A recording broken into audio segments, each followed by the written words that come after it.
Thank you. Thank you all for coming, of course, and thank you, Kelly, for creating this amazing, welcoming, wonderful space. It's just fabulous, and I can't believe you're doing it now. It's amazing. Everyone's like, so thank you. Yes. I'm Elizabeth Eve King, Elizabeth like the Queen, Eve like the first woman, King like the guy who's married to the Queen. That's also my website. If you go there, you can find poems and, no, not poems. You can find short stories and books and paintings and free reads. And if you text me or something, I will send you a free audiobook. Yes, of your choice. Well, of my books, of your choice.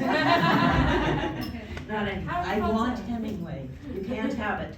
I wasn't sure whether to read short stories or poems, so I went with poems tonight. But I'm reading short stories Saturday at the Backstory Bookstore if you want to come. And I'll slow down now. This is called My Age. I don't look my age, so that must mean I look like somebody else's. And I wonder, do they look like my age, or do they look like somebody else's too? And I wonder if all those ages that everybody looks like are out there wandering around and will eventually catch up to them, or somebody else. I'm told I don't act my age. What does that mean? How does an age act? Nobody showed me how an age is supposed to act. How can I act if I have no examples? Or if I choose to disregard the examples I have? Because it seems to me that everybody ages, acts differently, their own or somebody else's.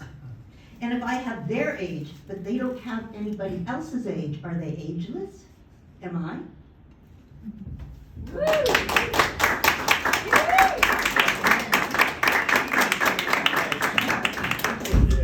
So this one is, I have 4 women. All of us are very different backgrounds, and I send them like a prompt, an idea, and they send me that line, and I make them into poems. And we're actually having our first book come out, and this is one of these. And I sent this line out, and one of the poets sent me back a bunch of numbers, and I thought, what am I going to do with it? And now you will find out. It's called Marriage or Numbers of the Heart.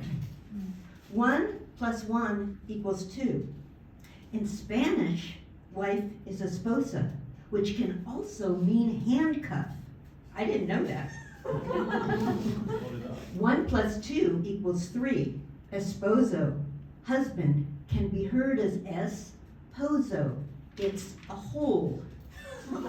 I didn't know that. 2 + 2 = 4. Or is it 5? Numbers don't lie. Or do they? So marriage for a woman can, and sometimes does, mean handcuffed to a hole. 2 - 1 = 1. Or is it 0? A hole in the heart, in the head, in the mind. Did I know that? In my heart, in my head, in my soul.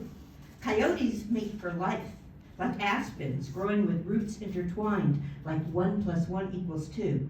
I didn't know that.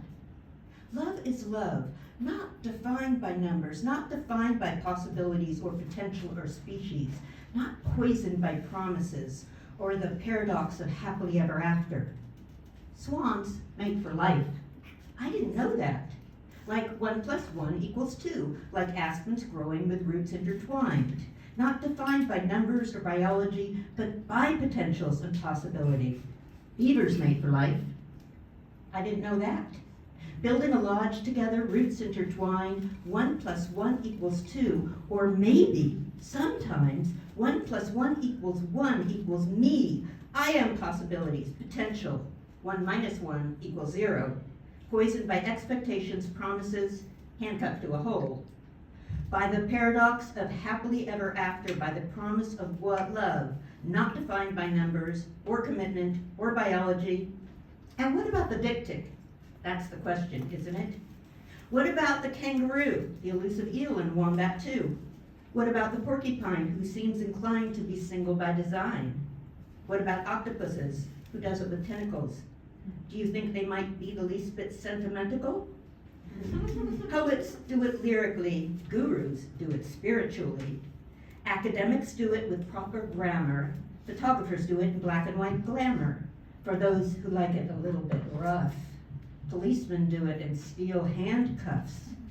Sous chefs do it with proper elan, over easy in a large frying pan. Geologists like a rock-hard bed. Nymphomaniacs do it when you're dead. And how about the Pope and priest? Where do they go for sweet release? However you count in ones or twos, whatever you do, it's up to you.